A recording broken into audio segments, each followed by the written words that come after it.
The House comes to questions for oral answer. Question number 1, in the name of Dr. Jian. Mr. Speaker, my question is to the Minister of Finance. What recent reports has he received on the performance of the New Zealand economy and the government's management of its finances? The Honourable Bill English. Mr. Speaker, I recently saw the report of international credit rating agency Fitch Ratings. This assessment affirmed New Zealand's long-term foreign and New Zealand dollar issuer default ratings at AA and AA+ respectively, and the outlook on both is positive. This rating reflects the resilience of the New Zealand economy. Kiwi households have been saving rather than over-borrowing for 5 consecutive years now.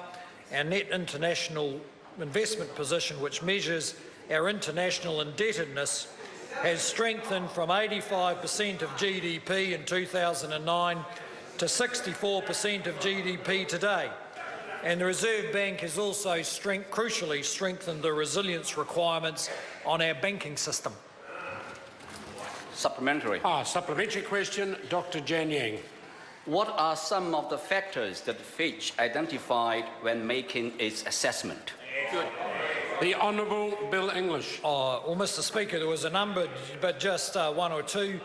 They point out that the government's annual operating deficits have continued to narrow, and they pointed out that New Zealand public sector has relatively low debt, which stood at, according to their methods, 35.7% of GDP in 2014, compared with a median of 72% of GDP across OECD developed countries. The government is getting on top of the deficit, and we will begin to reduce debt as we achieve surpluses. Order. Order. Supplementary. Supplementary question, Dr. Jian.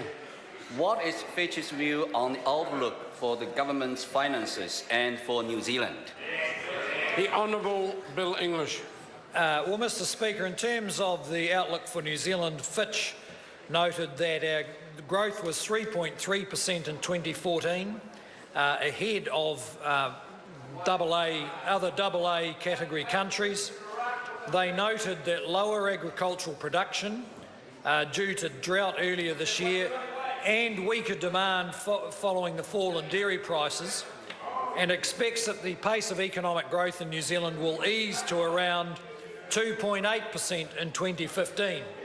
That isn't surprising, but it does show we're on track for sustainable, moderate growth. Supplementary. Supplementary question, Dr. Jian. Thank you, Mr. Speaker. Does that mean there are no risks to New Zealand arising from recent international developments, such as those negotiations occurring between the Greek government and other Eurozone governments? Honourable Bill English. Mr. Speaker, no. The rating agency essentially assesses the capacity of New Zealand to be resilient in the face of those kinds of risks eventuating. And it's good news for the economy that Fitch Ratings believe the New Zealand economy is resilient, partly because of its relatively low debt levels and partly because of the flexible microeconomic policies that this government is pursuing. Question number 2, Andrew Little.